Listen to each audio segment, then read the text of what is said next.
de la necesidad de comprarse una hermosa residencia. El sujeto se entusiasma y asegura en forma enfática que la compra es un hecho, que nadie podrá hacerlo desistir de su deseo. Desafortunadamente, después de unas cuantas horas, todo cambia. La opinión del cliente ya no es la misma. Otro yo mental, controla ahora su cerebro, y el entusiasta yo, que horas antes se había apasionado por la compra del inmueble, es desplazado por el nuevo yo, que nada tiene que ver con el negocio ni con la palabra empeñada. Entonces el castillo de naipes se va al suelo, y el pobre agente de ventas se siente defraudado. El yo que jura amor eterno a una mujer, mañana es desplazado por otro que nada tiene que ver con el juramento, y entonces el sujeto se retira dejando a la mujer decepcionada. El yo que jura lealtad al movimiento gnóstico, mañana es desplazado por otro yo, que nada tiene que ver con el juramento, y el sujeto se retira de la gnosis, dejando a todos los hermanos del santuario confundidos y asombrados. Vean ustedes, mis queridos amigos y amigas, lo que son las infinitas formas de la mente. De qué manera controlan los centros capitales del cerebro y cómo juegan con la máquina humana. Pregunta. Maestro, en este planeta en que vivimos, los yoes hacen la vida llevadera, ya que es fácil comprender que si los disolvemos, y nos apartamos de todo lo que son nuestros deseos, nuestra vida sería terriblemente triste y aburrida, ¿no es así? Respuesta. Distinguidos señores y señoras, la auténtica felicidad estriba radicalmente en la revalorización del ser. Es incuestionable que cada vez que el ser pasa por una revalorización íntima, experimenta la auténtica felicidad. Desafortunadamente, las gentes de hoy en día confunden el placer con la felicidad, y gozan bestialmente con la fornicación, el adulterio, el alcohol, las drogas, el dinero, el juego, etcétera, etcétera, etcétera. El límite del placer es el dolor, y toda forma de goce animal se transforma en amarguras. Obviamente, la eliminación del ego, revaloriza al ser, dando como resultado la felicidad. Desafortunadamente, la conciencia embotellada entre el ego no entiende, no comprende la necesidad de la revalorización íntima, y prefiere los goces bestiales, porque cree firmemente que esa es la felicidad. Disuelvan ustedes el yo pluralizado, y experimenten la dicha de la revalorización del ser. Pregunta. Maestro, por todo lo antes expuesto, se nos antoja evidente e inaplazable la necesidad de formarnos un cuerpo mental, para no tener tantas mentes. Respuesta. He escuchado la pregunta de un caballero, y me apresuro a responderla. Ciertamente, el animal intelectual, equivocadamente llamado hombre, no posee mente individual, como ya lo dijimos en esta plática. En vez de una mente, tiene muchas mentes, y esto es diferente.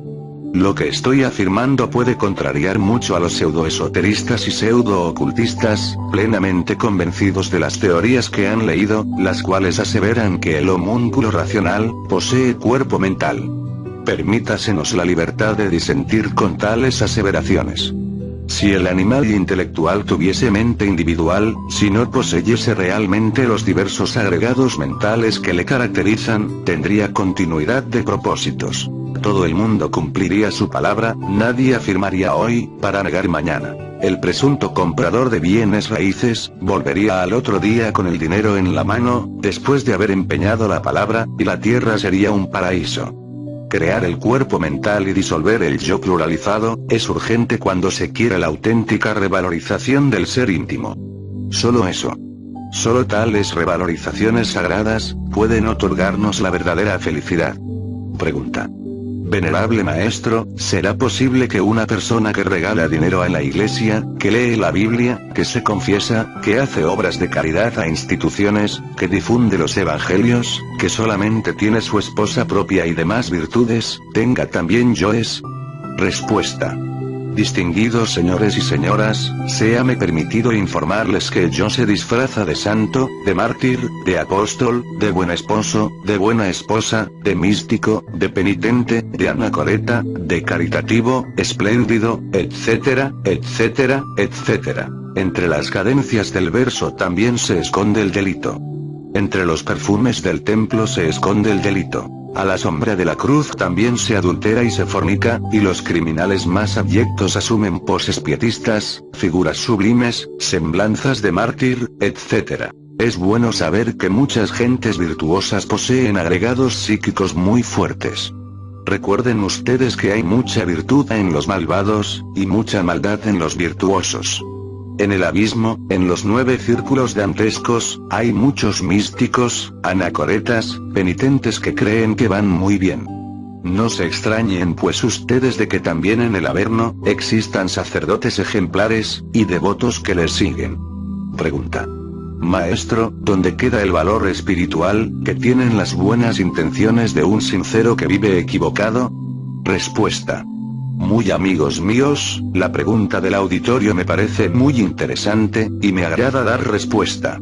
Recuerden que el camino que conduce al abismo, está empedrado con buenas intenciones. Muchos son los llamados y pocos los escogidos. Los malvados de todas las épocas, han tenido buenas intenciones. Hitler, lleno de magníficas intenciones, atropelló a muchos pueblos, y por su culpa murieron millones de personas en las cámaras de gas, o en los campos de concentración, o en los paredones de fusilamiento, o en inmundas mazmorras. Indubitablemente, ese monstruo quería el triunfo de la Gran Alemania y no ahorraba esfuerzos de ninguna especie en este sentido. Nerón, incendió a Roma en aras de su arte, con las místicas intenciones de hacer resonar la lira universalmente. Y echaba a los cristianos a los circos romanos para que los leones los devoraran, con el anhelo de liberar a su pueblo, de lo que él consideraba una epidemia o un azote, el cristianismo. El verdugo que ejecuta una orden injusta, lleno de magníficas intenciones, asesina a su semejante. Millones de cabezas cayeron en la guillotina durante la Revolución Francesa, y los verdugos trabajaron con magníficas intenciones, porque querían el triunfo del pueblo. Robespierre, lleno de magníficas intenciones, llevó a muchos inocentes al cadalso. No debemos olvidar lo que fue la Santa Inquisición. Entonces los inquisidores, con magníficas intenciones, condenaron a muchos infelices a la hoguera, al potro, al martirio. Quiero pues que ustedes, señores y señoras, comprendan que lo importante son las buenas obras, y no las buenas intenciones, que pueden ser más o menos equivocadas.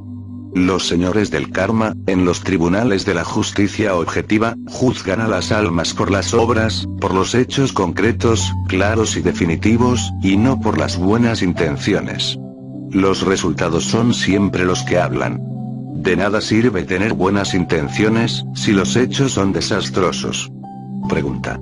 Maestro, ¿cuál es el procedimiento a seguir para liberarnos de los defectos psicológicos, que martirizan tanto nuestra mente? Respuesta.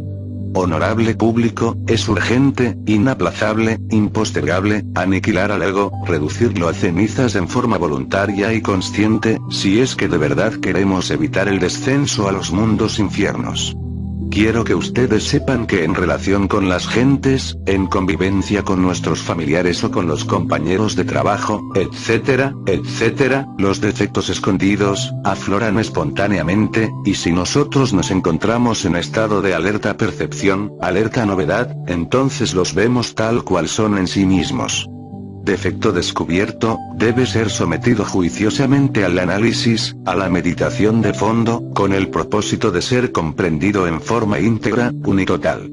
No basta con comprender un defecto, hay que ir aún más hondo. Es indispensable autoexplorarnos, encontrar las íntimas raíces del defecto que hemos comprendido, hasta llegar a su honda significación. Cualquier destello de conciencia puede iluminarnos de inmediato, y en milésimas de segundo, capturar realmente el hondo significado del defecto comprendido. Eliminación es diferente. Alguien podría haber comprendido algún error psicológico, y hasta haber penetrado en su honda significación, y sin embargo, continuar con él en los distintos departamentos de la mente. No es posible quedar libre de tal o cual error, sin la eliminación. Esta última es vital, cardinal y definitiva, cuando se quiere morir de instante en instante, de momento en momento. Sin embargo, no es con la mente como podemos nosotros extirpar errores. Con el entendimiento podemos rotular nuestros diversos defectos psicológicos, poniéndoles distintos nombres, pasándolos de uno a otro nivel del subconsciente, escondiéndolos de sí mismos, juzgarlos, disculparlos, etcétera, etcétera, mas no es posible alterarlos fundamentalmente, ni extirparlos. Se necesita de un poder superior a la mente. Necesitamos apelar a una potencia trascendental, si es que de verdad queremos eliminar errores y morir en sí mismos, aquí y ahora. Afortunadamente, tal poder superior se encuentra latente en todas las criaturas humanas. Quiero referirme al Kundalini, la serpiente ígnea de nuestros mágicos poderes. En plena cópula química, podemos suplicar a nuestra Madre Divina particular, elimine aquel error psicológico que no solamente hemos comprendido, sino que además, hemos sentido su honda significación. Podéis estar seguros de que nuestra Madre Cósmica particular, empuñando la lanza de Eros, herirá de muerte al agregado psíquico que personifica el error que necesitamos eliminar. Es precisamente con esta asta santa, emblema maravilloso de la energía creadora, el arma con la cual Devi Kundalini eliminará de nosotros mismos, aquí y ahora, el defecto que queremos aniquilar. Naturalmente, la eliminación de estos agregados se realiza en forma progresiva, pues muchos de ellos se procesan en los 49 niveles del subconsciente. Esto significa que cualquier defecto psicológico está representado por millares de agregados psíquicos, que se gestan y desarrollan en los 49 niveles subconscientes de la mente. Alguien podría no ser fornicario en la zona intelectual, y sin embargo, serlo en las zonas más profundas del subconsciente. Muchos místicos que fueron sumamente castos en el nivel meramente intelectivo, y hasta en 20 o 30 niveles subconscientes, fracasaron en niveles más profundos, cuando fueron sometidos a pruebas esotéricas. Alguien podría no ser ladrón en el nivel meramente racional y hasta en 48 niveles subconscientes, y sin embargo, serlo en el nivel 49. Así pues, los defectos son polifacéticos, y sujetos muy santos, pueden ser espantosamente perversos en los niveles más hondos de la subconsciencia. A través de las pruebas esotéricas, los iniciados se autodescubren. Los fracasos en las pruebas, indican, los diversos estados psicológicos en que nos encontramos. Pregunta. Venerable maestro, ¿podría decirnos cómo podemos realizar estos trabajos los que estamos solteros? Respuesta. Distinguidos señores y señoras, la lanza de Eros, el asta santa, siempre puede ser manejada por Devi Kundalini, nuestra divina madre cósmica particular. Sin embargo, hay diferencia entre casados y solteros. Cuando el asta es manejada durante el trance sexual, tiene un poder eléctrico maravilloso muy superior. Cuando la lanza no es utilizada durante el trance erótico, posee un poder maravilloso, pero inferior. El soltero, la soltera, puede también avanzar, aunque su trabajo sea un poco más lento. Empero, casándose el trabajo se hará más fuerte, más poderoso, en el sentido completo de la palabra. Solteros y solteras, pueden avanzar hasta cierto punto, profundamente definido por la naturaleza. Más allá de ese límite, no es posible avanzar sin la magia sexual.